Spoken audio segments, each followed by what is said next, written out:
Welcome everybody to another Lee Stafford Masterclass. As you can see, I'm not Lee Stafford, but today you've got me as your host, James Atkinson, and we have got two wonderful guests today. Now we're going to do a three-way chat, two haircuts, about some wonderful techniques that I've already had a sneak peek of in our rehearsal, which look absolutely wonderful. Now, this is the grand finale of the Lee Stafford Education season. So we've got a very special guest, and I'm joking, two wonderful people with me. And the other, by the way, the other one's Paula.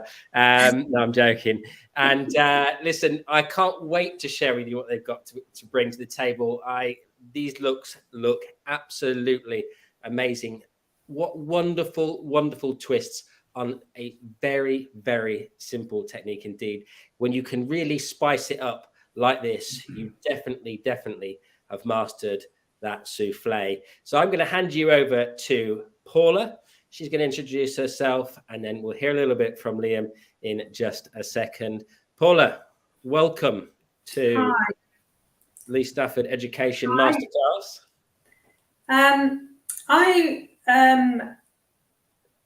trained when I was 16 and had some really not very good training, and I was not confident enough to go on any training courses or anything.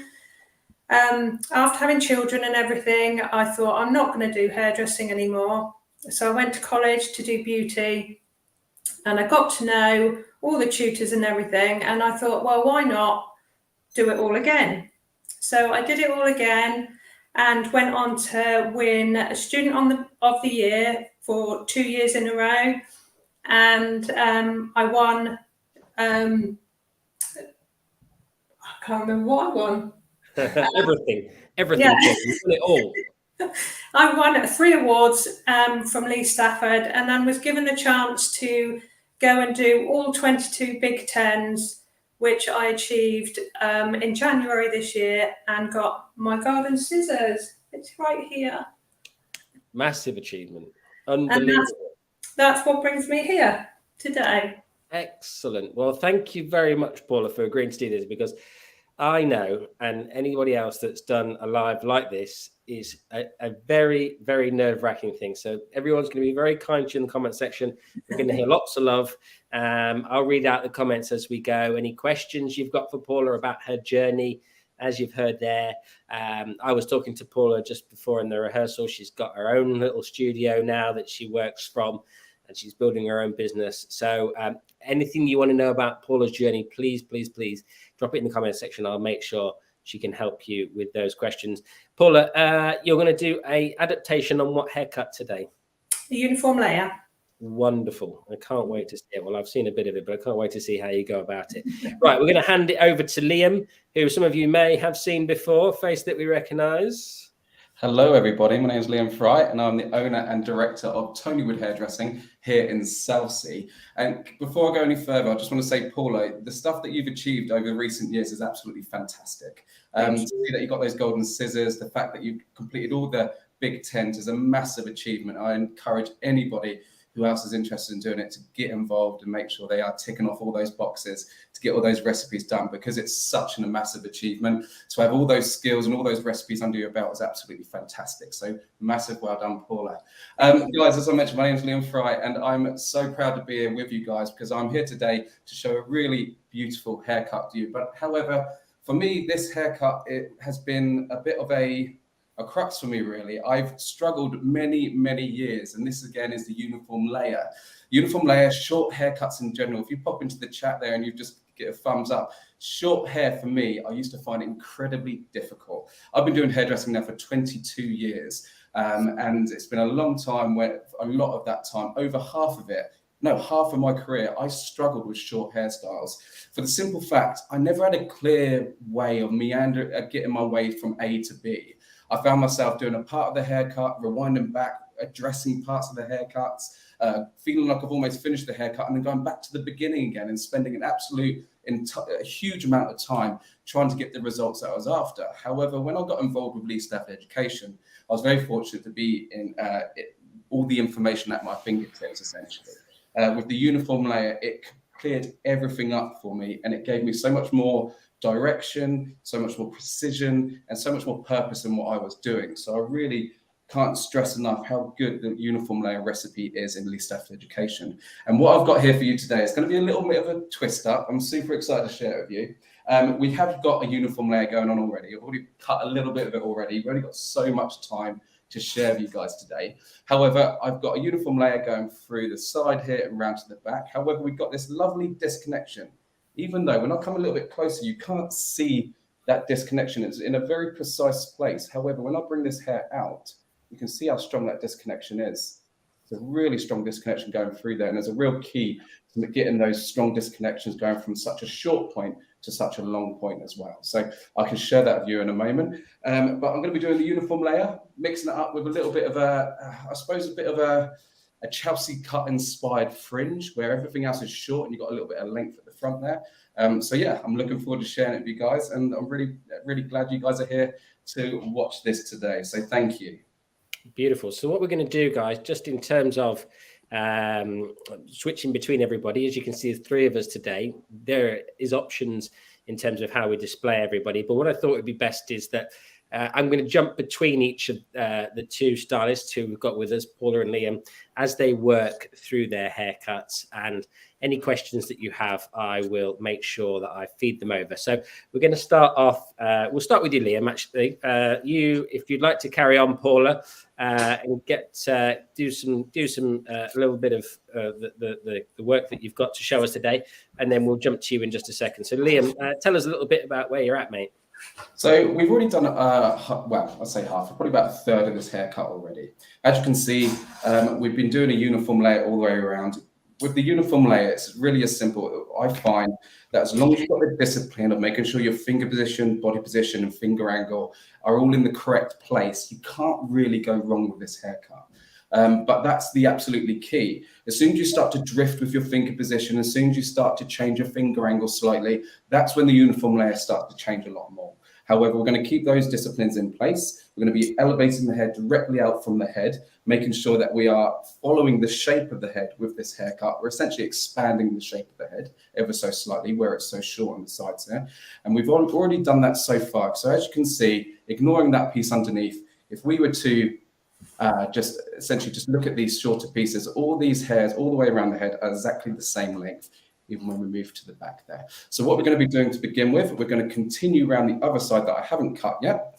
I've just wet it down because, as we all know, wetter the hair, the better. Allows us to be really precise with our work. And we're going to continue our shape from this side, or from the shorter side, all the way around to the long side here, and continue that uniform layer all the way around for you. So essentially what we're going to be doing here, if I'm going to take my first section, I want to make sure, so if you forgive me, with the cameras in the right place, I really want you guys at home to make sure you are seeing everything necessary. In regards to finger angle, body position, it's going to change ever so slightly, but that's just for you guys to see exactly what I'm doing. Otherwise, you'll have your back to me all the time. So I really want to make sure that you guys see exactly what's going on. So, as always, sectioning is really, really important. We're going to be taking a vertical section straight down towards our disconnection underneath there, and we're going to continue our short uniform layer all the way around. So I'm going to take my first section.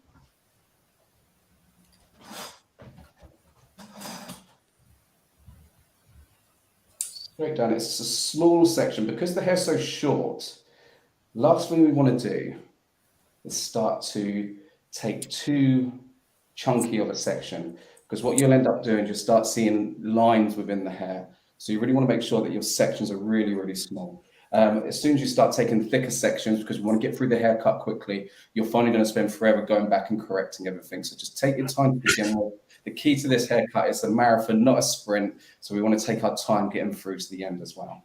So Love that advice. I'm just going to jump to Paula quickly, and we'll come back to you in just a sec. Get this up. Paula's there with the golden scissors, snipping away. So Paula, just give us a little heads up as to where you are in this. Where have you started? So I've just done my slither either side of the parting at the back. Yep. And put in my guide. Excellent. Now I'm going to be going round with my slither section round the horseshoe to create that guide all the way through. Beautiful. And do you find, Paula, having that slither section really, really valuable to keeping on track throughout the entire haircut? Yes, I do. Yeah, I still love it. To this day, I very rarely cut a uniform or a graduated haircut without a slither. I just think it's so valuable. It's just that little bit of insurance. That's the exact word I was going to find from you. Insurance, isn't it? I always also put a little mark on my comb for where I want the slither to, the guide to be, so that you've got more chance of getting it even. Wow, I love that idea. I've also seen combs with rulers on the back of them, for sort of similar purposes. But I love that idea. It saves you having a very specific comb. Yeah. Love that. Okie dokie. Right, we're going to let you put your slither in. We're going to jump back to Liam quickly, see how he's getting on. Okay, I'm going to come a little bit closer so you can guys see a little bit clearer. So again, with this haircut, it's all about discipline. Okay, so my finger position is directly over the section that I'm going to be cutting. I'm going to be elevating all the hair out directly from the head. I'm not over directing, I'm not under directing, I'm not elevating it too high. All the grains of the hair come directly out from the head. Now I've got a lot of hair coming off here, but I'm following my previous guide that I've just popped in, and I'm going to continue that shape. And rather than taking it all in one big section, because again, people like to smash through these haircuts really quickly, what I'm going to be doing is to take it just in a few sections down that hair. So rather than trying to cut that whole section in one, take multiple sections. And as I bring this hair out, you can start to see that shape of the head going around there. Okay. Love it. And again, we are just following the shape of the head, taking small sections as we go. Do you find though, Liam, even though you're taking smaller sections and you're being more precise, that actually, because you're not going back and having to search for finger marks, as you were mentioning earlier, and revisiting haircut, actually you're sort of saving time? You're saving time, but not only that, you just look more in control. I suppose when I was back in, shall we say, the early days, in the early 2000s, when I first started hairdressing, I'll never forget my first short haircut I did. Because I ended up with me in tears, to be honest with you.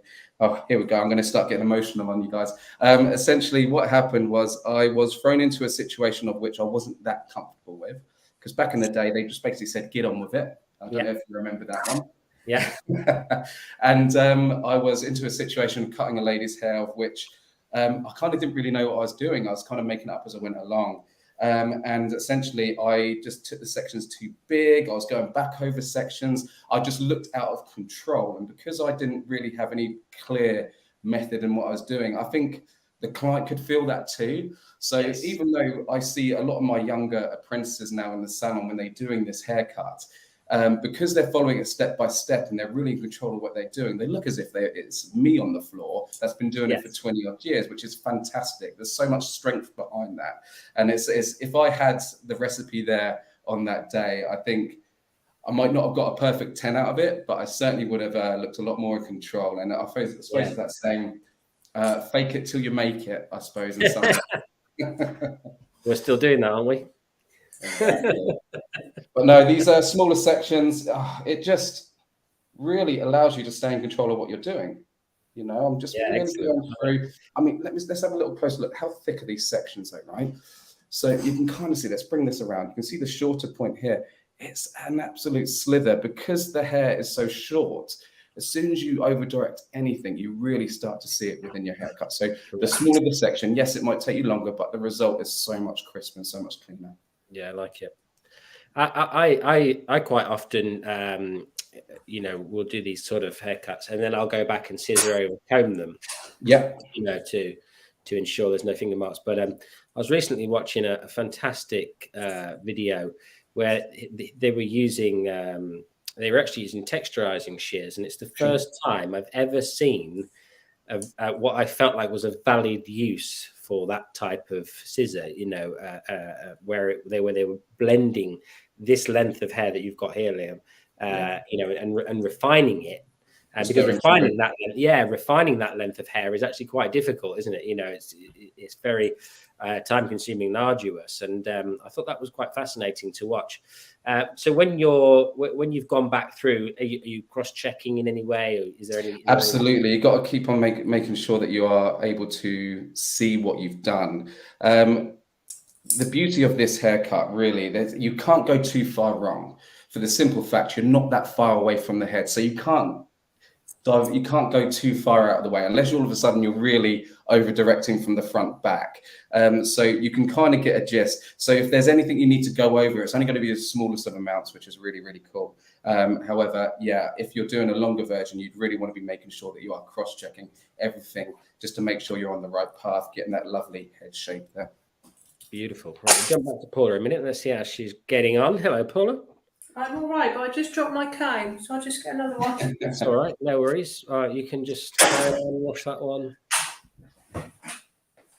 Got to treat these people as if they're clients of ours, aren't we? Yeah, that's right. We've got to be professional at all times. Although, has your other one got your mark on it, Paula? If you don't, yeah. This is the joys of cutting hair live, eh? Have you got your slither in now for your guide? Yeah, I've done that, and I'm just starting to follow the head round Yes. with small sections, and I'm going to go right up to just behind the ear. Yes. Then I'll do the other side, and I'll come back to the sides in a little bit. Excellent. So you're going to work through the left-hand side of the back, and then the right-hand side of the back. Yes. The back of the ear.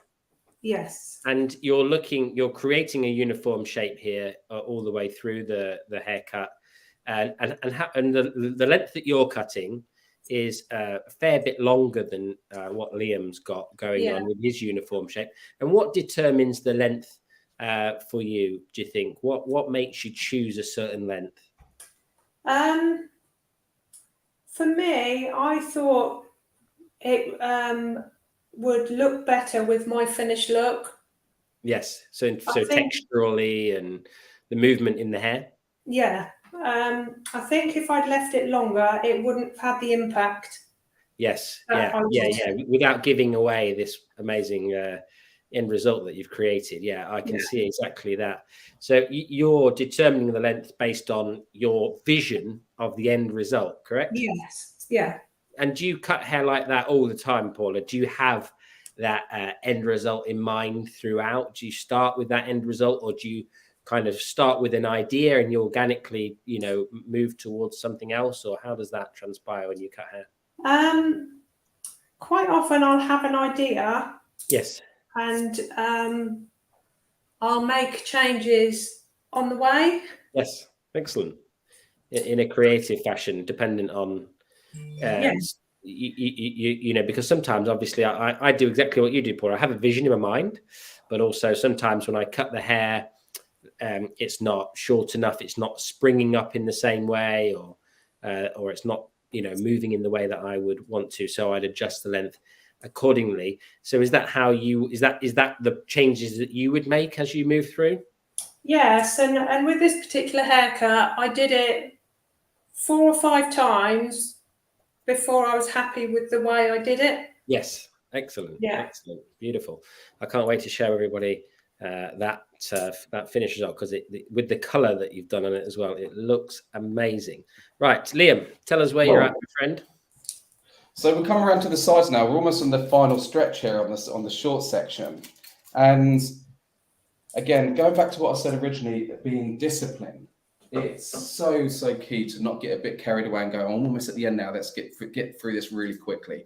Because not only does the head have a shape like this, we also got to take consideration where vertically it's hot on the horizontal line, how much it changes as well. Mm-hmm. So we've still got to make sure that we're bringing the hair out directly from the head. So as we go around the head, not only do we bring it out, but we also have to start bringing it slightly forward as we come towards the front. So if we start rushing this and over-directing it back, we're going to start getting longer towards the front. So please do make sure that you are still being super disciplined with your sectioning and making sure that you're not rushing through this. It's so key.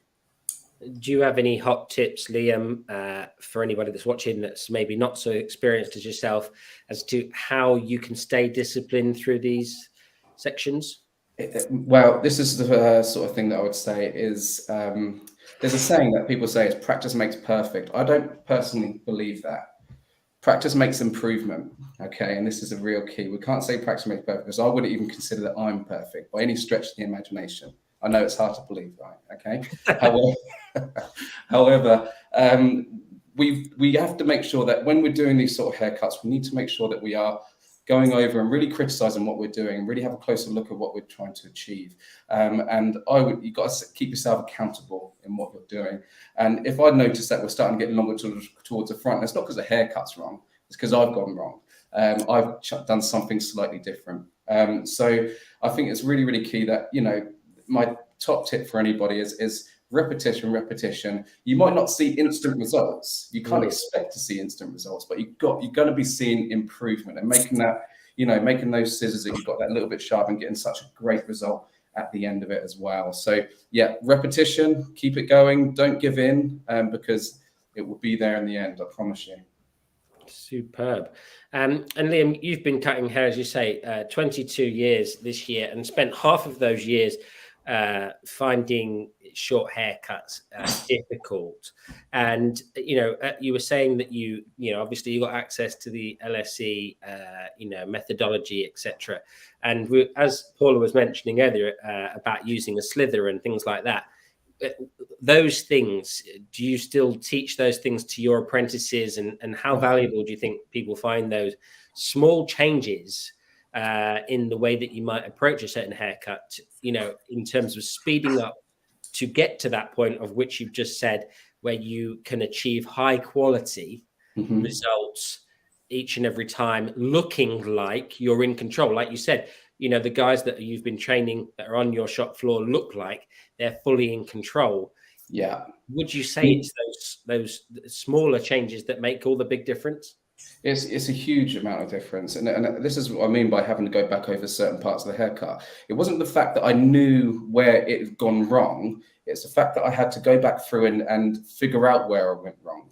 However, when you have something like that guideline, something that you're able to pull on and have a little look at and see exactly where you're at, because that guideline it's not going to lie to you. It's there. All right. So the fact that you've got that guideline there, you can go back very clearly and very quickly in your haircut if you have gone slightly wrong. So things like the guideline, things like following all those key points within each haircut, we have all those key points after each part of the recipes. As long as you're nailing each one of those, you can't go wrong at all. However, if you do go wrong, go back through the haircut, maybe even rewind what is in those key points, and you'll discover where you've gone wrong. And the great thing about that, once you've discovered where you go wrong, you can learn not to do it again, and then you've got better. Absolutely. I think the great thing about those key points within each of the recipes is that if you're fine at one point and then you move forward with another key point of the recipe and something's gone wrong, it's only in that area. Exactly. And I think that's really important. I'll ask Paula about that as well. Paula, you were saying that, when you started training, you didn't have the greatest experience with your training. And of course, now, you found these LSE methods, you're producing amazing work, winning awards, and you're here now with us, doing this. I mean, what an amazing part of your career to turn it around from not feeling confident enough to go on those courses to now smashing out amazing haircuts like this. What bits of the LSE methodologies did really sung home to you? I think sectioning is really important. I was always, everything was hot cross bun section. You did one bit one side, one bit the other side, and you did the whole haircut like that. There was no mapping out where you needed to go, even to the point that if you took a section on an angle, to then the subsections be at that angle, be parallel to it. Yes. I'd never even heard of that before. Yeah. And I think that makes you look professional, even if you're not happy with the haircut or whatever. I just think it creates a look.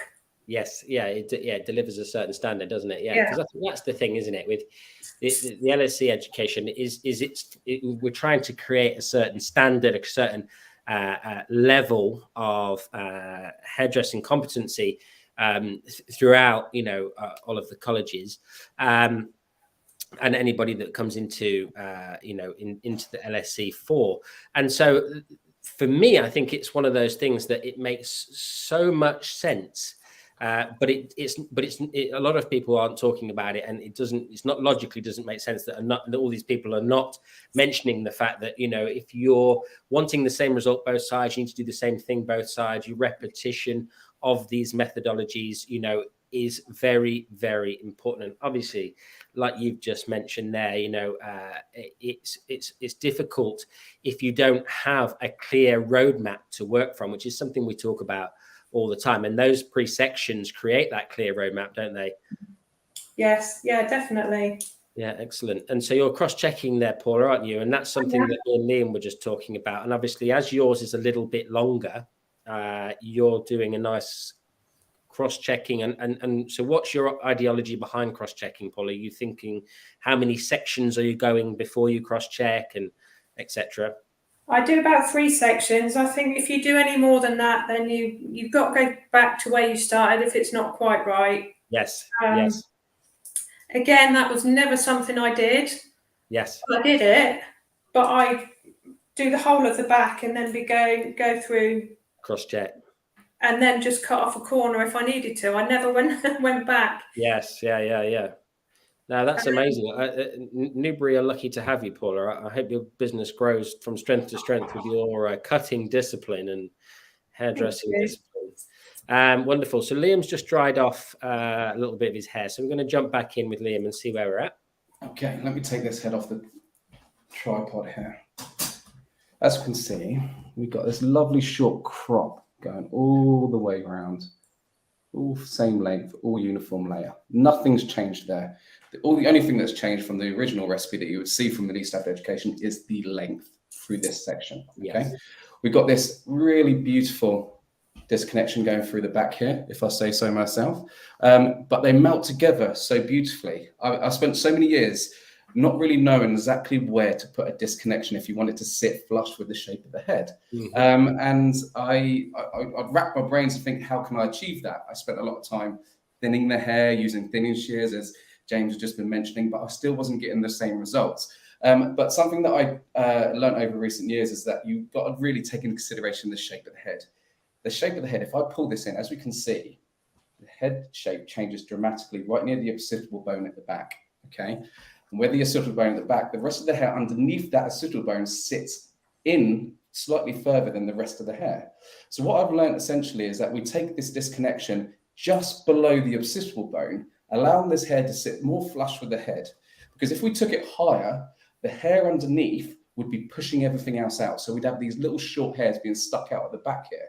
But because we've taken into consideration the back of the head and the shape of the head, we've been able to get this really nice flush section at the back there, where you can't really see where it stops or starts. You can see that texture ever so slightly, but it doesn't look like a hard line, and it doesn't look like there's hair being pushed out from the back of the head. So it sits beautifully at the back of the head. And what I want to do is, I don't really want this long hair. I want to whop it off. So what I'm going to do very quickly is essentially the one length below, but in one fell swoop. So, no, actually the one length above. Let's do that one. We're going to be setting this shape. So we're going to get rid of all this wispy hair. We're going to whack in that line at the back there, just complete the bottom half of this haircut for you. Beautiful. Let's see if we can do it in one fell swoop as well, because I'm on camera and I can do this. And I've got brand new scissors, so they should be able to do it really well. This is the one snip wonder, no pressure. This is the one hit, okay? So thank you for those great tips in terms of where you placed your disconnection. So the question is how short do we want to go? Completely up to you. Naturally, the shorter you go, the more that the growth patterns at the back of the head starts to come into play. Some people's hair grows into the middle, some flicks off to the side, some goes crazy. But the shorter you go at the back of the nape of the neck there, the more that hairline will start to come into effect, start kicking the hair out. So we still want to leave a bit of length there. So we're going to be bringing it up, I think, to roughly, let me get my fingers in line, about here. That's going to allow us to have a nice disconnection there still, almost like a mullet effect going on. However, it's going to be a lovely sharp line. So it's going to give us a bit of geometry within our haircut. So we've got texture everywhere else, but got almost like a is it juxtapose? I'm using the right word here, but Juxtaposition. of a sort of the sharp lines and the texture everywhere else. Love it. A great tips there, Liam, by the way, about placement of that disconnection. Love that. And if anybody's got any questions for the guys, please do throw them in the comment section. Even if you're just here, say hi, and I can feed those questions to the guys as they work. So let's see Liam whop this off while you guys think about what you might want to say.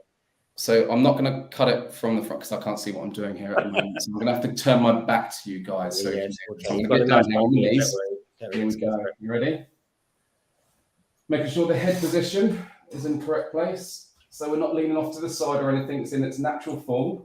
Oh, we're not going to see it. Dip your head down, Liam. Dip your head down. Sorry, buddy. I tell you what, let me bring it back in again. There you go, look, that's beautiful. I'm going to put my hands. I'm going to be off centre, whopping it off. So what we want to be doing is being eye level when we're cutting our line. However, I've got to be a little bit under it because I want you guys to see this. All right.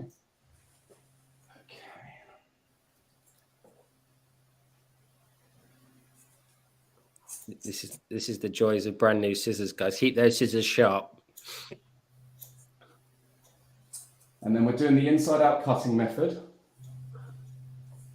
Once we've done from the inside here, we then flip the scissors over and do it the other way, because it's amazing how quickly these things become the norm, don't they? Absolutely. You know, natural. I remember the first time I ever did inside out, I felt like an alien.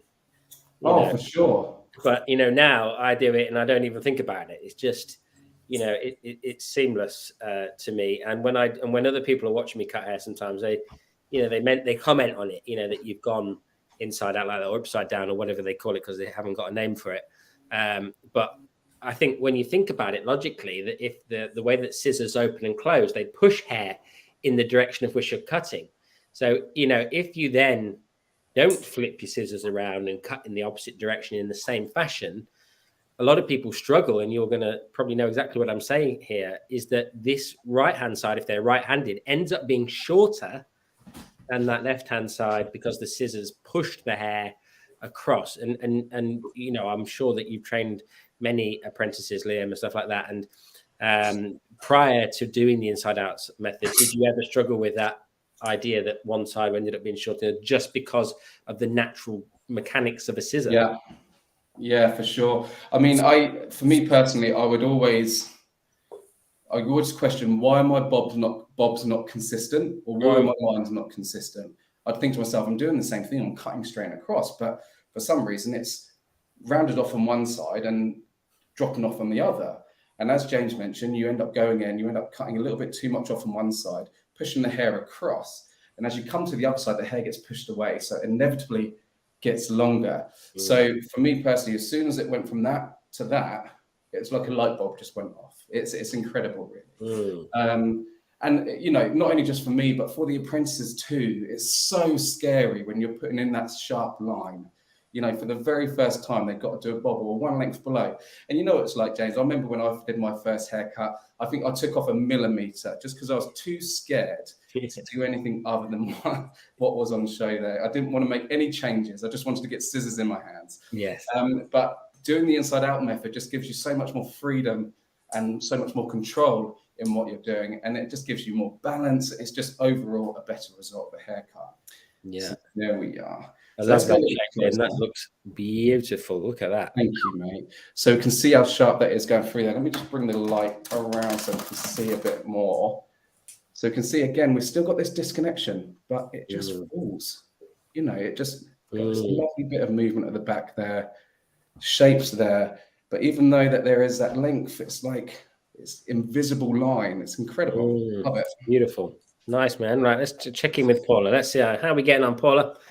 Fine, thank you. Lovely. Where are we at the moment then? Give us a little breakdown.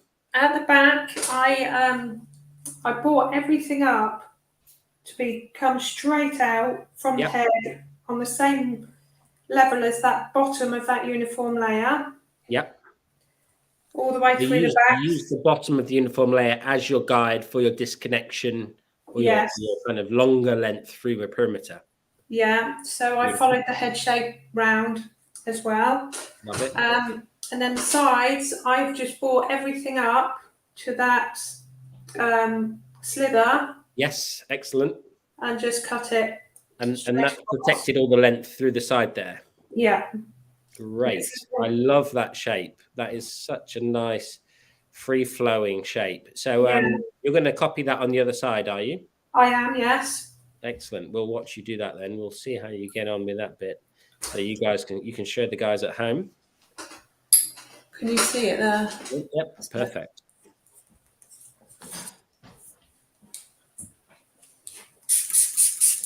Keeping the hair nice and damp.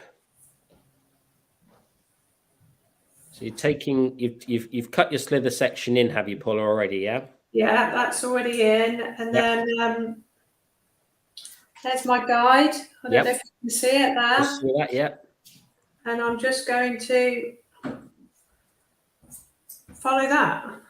Excellent. Excellent. I think you should enter the precision cutting championships, Paula. I could see you benefiting greatly from that. Your precision cutting is excellent. It's quite satisfying once you get a good guide. It's really satisfying following it. Yes, yeah, I can see your whole being is emanating precision cutting here. Looking good. Yes. So that elevation now is what's protecting all that length. And because you've got that definite guide from the slither section, you now know that the length throughout the entire section is the same. Yeah. So and it's just quite satisfying, the effect that it achieves as well. Yes. Yeah. It looks beautiful. Yeah, love that. Excellent. And then on this top bit, I'm just going to carry on with the uniform layer. Excellent. All right, we'll come back to you in just a second. I see Liam's just jumped onto this front section, so we'll come back to you in just a second, Paula. Okay. Lovely. It's looking good, Paula. Well done, lovely. Thank you. Moving on to the next part of this haircut, I'm going to be working on the fringe now. This is where the haircut goes from that sharp line and precision and disconnections, something a bit softer, a bit more floaty and a little bit more feminine in and around the face. So what I've done here, I've just created let me just move this down so you can see. And tidy that up. So right here, we've got a triangle. There we are. Perfect. We've got a triangle section going from one side up to the center, down to the other side here. It's very, very similar to the one length above fringe. So the same sort of section and pattern within that. And what I've done is I've already given myself a guide that I want to work from. So right in the center, from the center part, I took a slither section down and chose my length. Now it could be longer if I wanted to do it, or shorter. What I've decided to do, I've done my shortest point right in the tip of the nose there, just so that's my guide. I'm now taking horizontal sections, standing at the front of the head and combing the hair forward and down. And as I comb the hair down from one side of the head, as we bring the hair down, the finger angle is going to be at 45 degrees. So as the hair falls forward, it's going to create a nice little shape off the face rather than it being a sharp, heavy line like you would normally get with the one length above. So we're going to be bringing this down, finding our guide. I've cut the guide here, so it's our nice short point here. And as we bring this down, I'm going to take my finger angle at 45 degrees. So we've got 90, 45, right bang in the middle. And we're just going to feather that down towards the cheekbone there. There we are. And then down to the jawline. Okay, so our longest point at the moment is down by the jawline. Shortest point is on the tip of the nose. So we're bringing that down at the 45 degrees. And we're going to do exactly the same on the other side. So we're going to bring the hair straight down. We're not pulling the hair across. We're not pulling the hair away from the face. We're going to direct the hair straight down as if you're doing the one length above fringe. And then we're going to diagonal finger angle down to the side there and just point cut that up to our shortest point. And what that's going to give us is a nice bit of balance as long as our finger angle is correct either side. Because we've got our short point that we've got as a reference point, we should have the similar lengths either side. Okay. Yep. And the great thing about this, we're going to be doing this working back up through that fringe section, bringing the hair down, and that's going to create a really nice heavy, like a very soft feathered effect around the front of the face, which is going to give us a nice bit of movement, which is also going to be disconnected from the short pieces on the sides.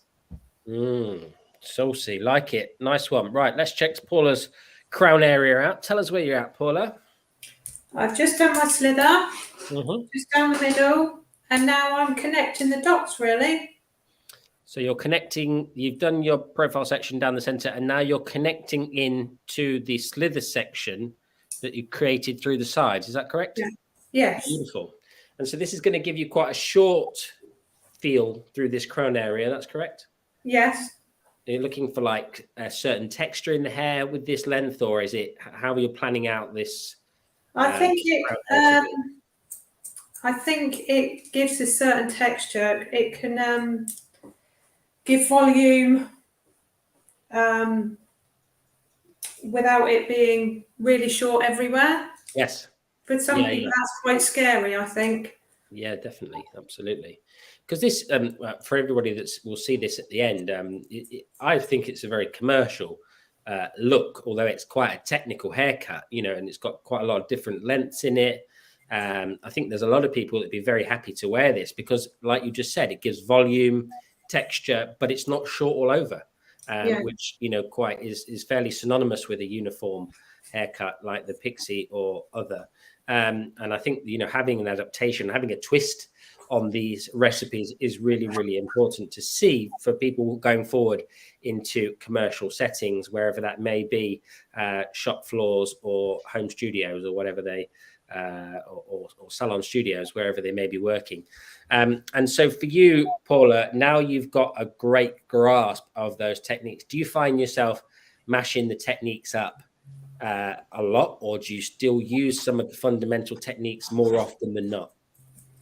I use some of the fundamentals more often. Whenever I have anybody with long hair that wants a bit of a face frame, I always go for long grad. Yes. And if they want a bit more of it layered at the back, then I just don't do the 45 degree. I just go straight. But it's great fun if you've got spare time and a couple of heads to just pick out your favourite bits and try and put it all together. Yes, that is a really great exercise to do, isn't it? To expand your knowledge of different techniques. We'll ask Liam about that in just a second, how he practices his techniques. But, I think practicing is a really valuable thing to do. And it's something that I have spent many, many years practicing on mannequin heads and people and friends and family, etc., and mashing together and morphing together different techniques. But for anybody that's watching this, you've got to remember that fundamentally in a commercial environment, those core recipes are going to carry you through most of your career to some degree. You're going to use those long grad, and as Paula was just saying, she just changes the finger angle from 45 to square if they want more layers in the back, etc. And it's those smaller tweaks that actually also give you a better understanding. Liam, so when you're, when you first came into the LSE recipes, it came into your possession, what did you do to practice them? How did you come about incorporating them into your day-to-day life? Absolutely. So inevitably, you're going to have to start using these haircuts on live clients. So in the past, I would go on courses sometimes, say, for example, at Redkin or wherever it might be, and you would get given all this great information to use, just as much as you do when you get taught by your teachers, and you think in your mind, I really want to do that. I really want to nail all of that. However, my advice is don't try and do all of it. Really don't try and do all of it, because you inevitably, if you're going to do that on one client's hair at the beginning of your day and try and do that haircut that you've just learned, you're going to get yourself behind. There's no doubt about it, because you're going to spend forever doing on the section A. You're going to spend forever trying to make sure you're cross-checking and going back over everything. However, what I would recommend, and this is what I did when I was studying all the LSE recipes, because we're very fortunate, before COVID, before we came live on here, we would go to the colleges and we would teach the teachers how to teach the students. And rather than when I was learning it, rather than trying to do it all in one go, I would take aspects, cherry pick, little bits here and there, because if I try and do all of it all in one go, like I said before, I'm going to get behind or I'm going to get something wrong, and it's going to make me feel deflated, de-incentivized, and go, do you know what, that was rubbish, I'm never going to do that again. So if you might already know how to cut hair, say for example, someone who is already seasoned in hairdressing and they get given these recipes to learn something new, my advice is don't try and do it all at once. Just take bits out of it and incorporate it into your skill set already. Because the great thing about it, you'll nail that section and pattern, but you don't have to worry about the rest of the haircut. And then next time, maybe take the section and pattern and then take the finger angles into consideration. So you're just building and then building and building, because like I said before, practice doesn't make perfect, it makes improvement. So that improvement could be 2 aspects of a haircut or a recipe, or then maybe 3, and that's your improvement as you go along. So yeah, by all means, take it step by step and cherry pick your favorite bits and then incorporate that within your haircuts. Excellent. And do you practice, Liam? Do you get this? I know you run a salon and stuff like that, but I mean, in terms of, and you're very, very, an excellent hairdresser today, but, going back in time, were you big into practicing friends, family, mannequin heads? Was that something that's incorporated into your life at certain points? Yeah, I mean, you never stop learning in this industry. So even now, running a salon, I'm very fortunate to have a great team behind me. I'm still teaching myself new things. For example, like this haircut that I'm doing today, I didn't just bring it up and just think, oh, okay, I'm going to do this today. It's something that I've had to practice anyway. So when it comes to things like the recipes and everything, yes, back in the day when I was learning it or learning new things, you've got to put yourself out there. You've got to step outside your comfort zone. Really, really important, because if you stay inside your comfort zone, you're not going to get any better. You're going to be great at what you do already, but you're not going to grow at all. So like before, like I said, I got 11 years into my career, and then I got the opportunity of getting involved in LSE Stafford education. 11 years into my career, still a long time. I feel I learned quite a lot in those 11 years, but I was in my comfort zone. And if I'm in that comfort zone sat right there, I need to step outside of it if I was going to get any better.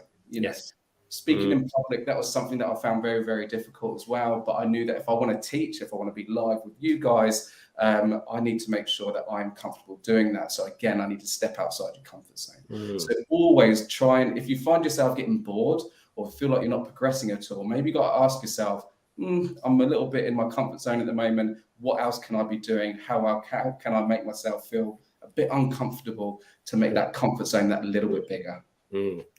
That's excellent. Just give Paula 1 second, because she's moved on to this front set, and I love what she's doing here. So just going to quickly jump into Paula. Paula, tell everyone what you're doing with this front section. I'm using the shank of the scissor to, it's kind of almost like you're connecting it, but you're not. So you've got a bit of softness from the short going into the long. And as you go up, you don't close your scissor fully, just do little movements and kind of slide cut it, really. Okay, let's see it. I was watching you on the and I thought this would be great for everyone to see. So this is my guide. Yeah. So I'm going in there. Yeah. And just little movements with the scissors. Love it. And that's taken the length from the crown and connected it into the fringe area, correct? Yeah. Beautiful. I love doing this. Yeah, so do I. That's why I thought I'll jump in there. And if there's a technique that you're scared of, like Liam was just saying, try and incorporate little bits of a technique into your work so that you can, kind of find your feet with them. You don't have to take on these techniques in one go, in one technique. Just find an opportunity to maybe even just cut layers like this, for example, is a really good way of, learning to do these particular techniques. Right, let's just find out where Liam's at, because he's gone through his crown section now. He's over directing everything back. So he's flying through it at the moment. He's flying through it. It's good, though. So we moved on to the top section. Let's just do a little recap on what I've been doing so far. So the top section that I had pinned up out the way, I wet it back down, and with regards to the fringe, I've clipped it out the way so I don't start picking that up and bringing this into this section that I'm about to cut. What I've done through the back here is I've connected our short section that we've done to the top section, but I've over-directed all that hair back to that point because I want it to get slightly longer towards the front. This is where we're going to divert away from the uniform layer ever so slightly, but over-directing it square back to the previous section that we cut underneath. And the great thing about that, when we over direct, the hair that we've got at the front here travels further, which means that we get length towards the front of the head, which is really awesome. And then we drop that down. So what I've been doing is I've been elevating the hair, directing the hair back, but our finger position remains exactly where that section we've just lifted it up from. So we should get uniform layer through the top, but as we go to the sides, it should get slightly longer. So we've got a little bit of length to play with on the sides once we're all done there. Beautiful. Love it. So show us those sections, Liam, just with that over direction. Oh, yeah. So at the moment, I use my center parting, took a slither section through the middle, and that created my guide. I then continue to over direct it back, the section back, but the section did not pivot. It didn't move. It didn't over direct or under direct there. We essentially lifted the hair straight back to the back of the head and connected it to the short piece at the back of the head. And we continued that all the way down towards the temple until we've lifted it all up and there's no more hair coming up to the top. And the great thing about that is the hair on the side here now is slightly longer than it has in the middle here. So we've got that little bit extra length as we go through the sides, of which we'll tidy up in a moment once we're done there. I've done one side. I'm now going to just do the other side and just pop that straight in there for you guys. Let's see it. Awesome. So again, side view.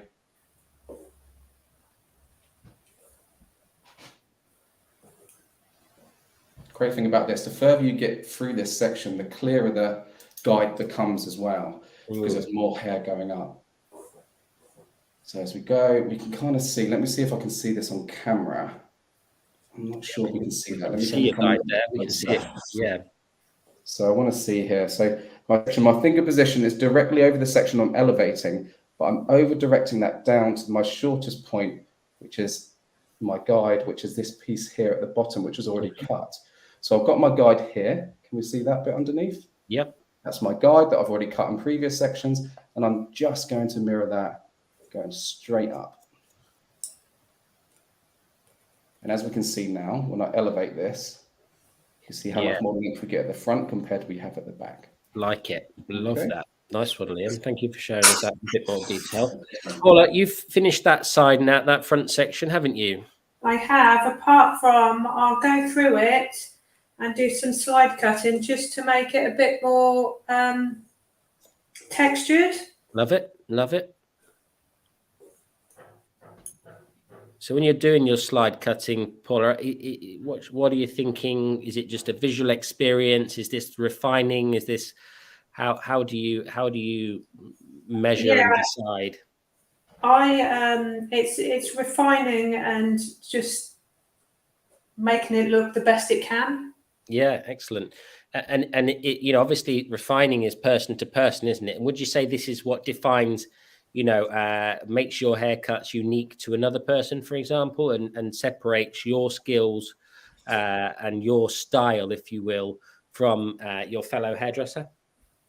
Yeah, it's one of my favourite parts of a haircut is doing the cutting into it and bit of slide cut and maybe a bit of razoring. I do enjoy that bit. Good. Same. It's my favourite part of hair cutting too. Yeah, I like it. I do like getting that shape in there, but I love refining and personalising that shape to suit that individual's hair texture and it's looking beautiful. I love the wispiness and the sort of soft tendriliness around the chin there. It looks amazing. And it's nice to see a juxtaposition between Liam and yourself. Liam's got geometry and strength mixed with a little bit of softness, and you've got a nice, soft, beautiful shape using strong hair cutting techniques throughout. And it's great to see, guys, anybody that's watching this now, two fundamentally similar techniques, uniform layer, and how different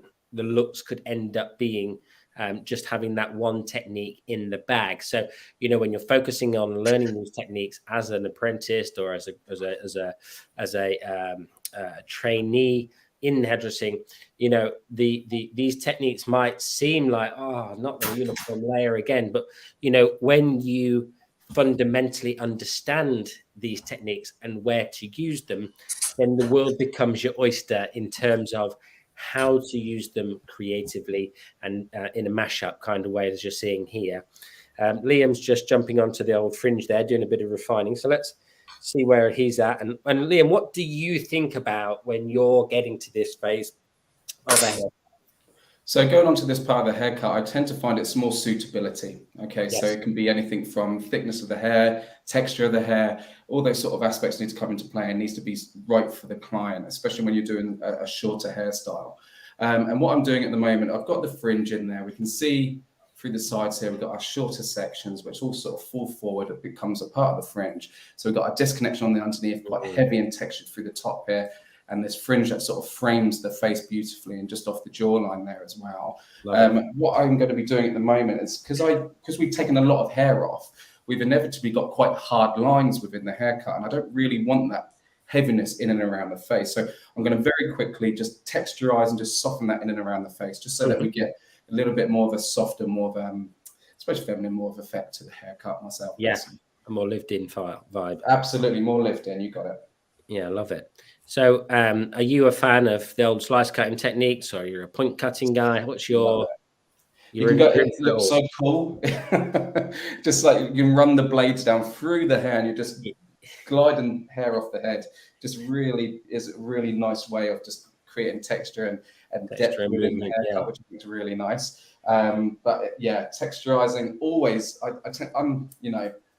I learned hairdressing in the early 2000s, which was all about razor hair cutting and texturizing the hair. Yes. And the fact that it's coming back around now with the shags, with the with the mullets, with all these lovely wolf cuts, all that sort of thing, it brings all that stuff back out for me, which is really cool. So the fact that people are still loving those sharp bobs with lots of texture and the wolf cuts, I think it's awesome at the moment. Yes, absolutely. Yeah. The new hot trend is the cub cut. Have you seen that? The cub cut, yeah, it looks awesome. Yeah, it does. Nice little combination of cuts there. Yeah, so it's a bit like what I'm doing here at the moment, a bit like what Paula's been doing. I'm just grabbing bits of the fringe around the hairline, which I feel is a little bit heavy, taking the shank of the scissor and just running that down the hair, just so that we're not chopping. We're just pulling the hair out. Let me bring a bit closer so you guys can see. Great. I find that this area here, just around the eyebrow, there is a little bit heavy. I'm just looking at it and going, okay, cool. I want to take a little bit around here. Just going to ring the scissors, going to bring it out, and then just run that down. You can kind of see you're just taking off pieces of hair pretty much, okay? Beautiful. And you're just gently texturizing. And this is where you make it your own. This is when you make a bob, James's bob. This is when you make it your own version. This is what clients love. It's what they see. So really have a bit of fun playing with this because it's such a lovely way of just putting your stamp on anything. So you've got all the Lee Stafford education recipes. Put your own stamp on it once you've nailed it. That's the cool thing about this. Yeah. It's like once you're a souffle, Michelin star souffle chef, you can start adding in different flavors. You got it. You get your own take on that Michelin star souffle. So here's the thing. As we've mentioned previously, that these are mashups of the principal techniques, and not only are these mashups the principal techniques, but this is taking it all one step further and taking it to a whole different place. And for me, I think we can't underestimate the value of the customer sees from this attention to detail. They are watching you cut their hair, and if no one spent all this time making sure that, as Liam said, that suitability is there, then obviously they're going to notice immediately that you have gone to the great effort to make their haircut for them.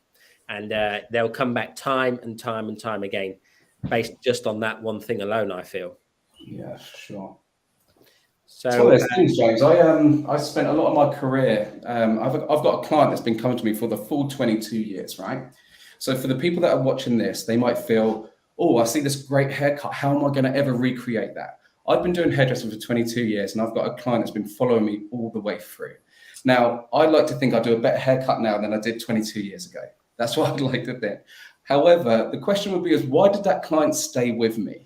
It's not because I did the best haircut in the world. It's because I gave him my attention, my time, and my energy. Yes. And I think that's if you can nail that 50%, it kind of doesn't really matter how good that haircut is. It's got to be a good haircut, but it doesn't have to be perfect. And your personality can ride you through for the first early years of your haircuts. and then all of a sudden you've got a big clientele, you're refining your work, and you're a bloody superstar hairdresser. So I've seen that so many times in my career where people's personalities have been the overriding factor to their success.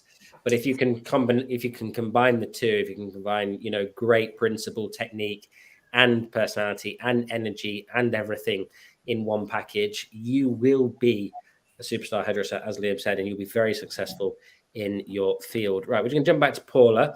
So still refining there, Paula, just giving that those last few little bits and pieces. And when you see, guys, the final result, you'll see how close Paula's actually come to reproduce this wonderful look that she's created today. So, and that's the beauty, Paula. Tell me about, you know, having that structure so that you can comfortably repeat techniques without feeling that fear of not knowing where you're going. How valuable has that been to you? Oh, amazing. I without it, I just wouldn't have been able to do it again. Yeah. Yes, absolutely. And I don't think it's a really difficult haircut to remember, but I thought that if I don't get it right and know exactly what I'm doing, then there's no point in me doing it. Yes.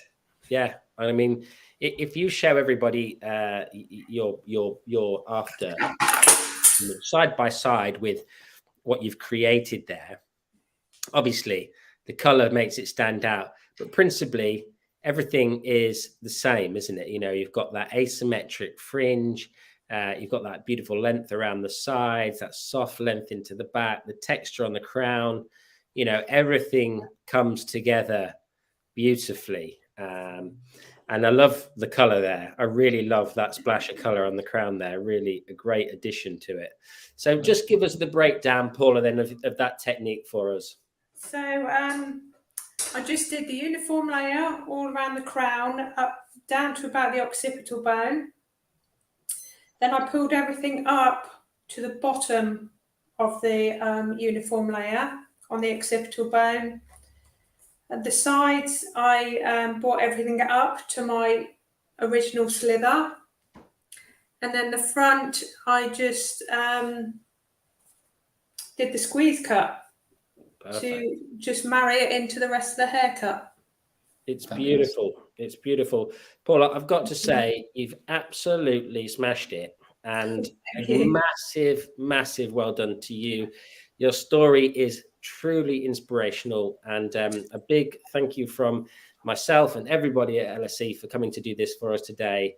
Honestly, we wish you all the best. And when I wasn't even joking about that precision haircutting championships, I think you should seriously consider it. Absolutely amazing. And anybody who's watching this, this is one inspirational story that I'd love to see more of. Okay, Mr. Liam, please show us your before and afters and tell us all about it. As we can see, we've got here nice and wet at the moment. What we'd normally do is I want to keep that texture and the natural movement in the hair. So I'd use a little bit of sea salt spray to give it that texture, that movement that we want still there. So the hair's still pliable and movable. And we'd use a diffuser to retain this shape, which I think will be awesome. However, this is my final look on the other head that I've got. And we can see a little bit closer what we've created. So around the front here, we've got this lovely texture, just feathering off the face there. Nice bit of natural movement either side.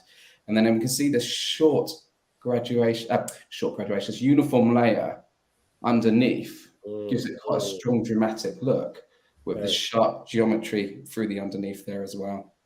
But we can retain that lovely soft texture in and around the face, and it marries together beautifully. I love this personally. I don't know why. Yeah, that is nice. Yeah, very nice. But no, it's awesome. And this is a thing. I love the fact that you can marry so many recipes together and you can get some beautiful results from it.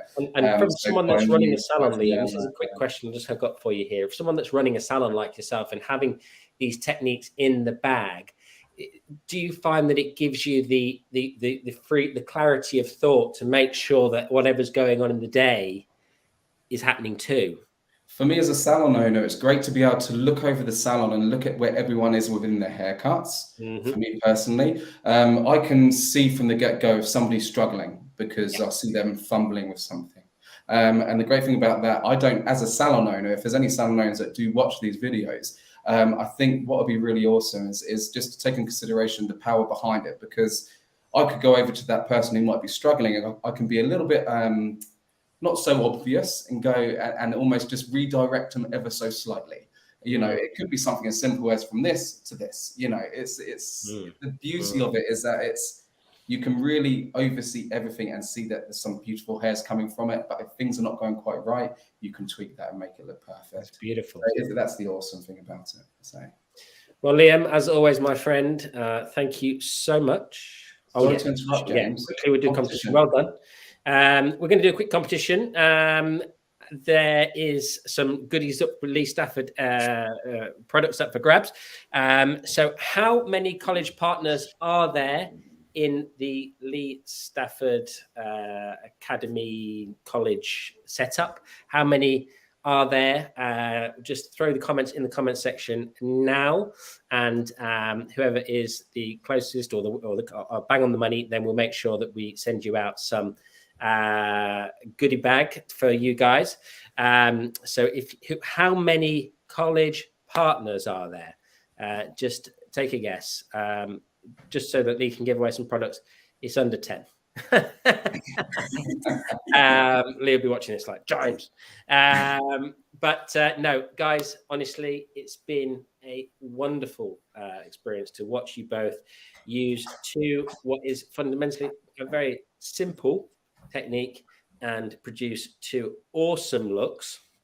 As I mentioned, Paula, what a fantastic story. I love that so much. The look that you created there, the color, everything is amazing. Liam, as always, you're a superstar. No one's throwing anything in the comment section at the moment, so I guess they don't want these products. No, is it 7? How many? No. You're slightly out. But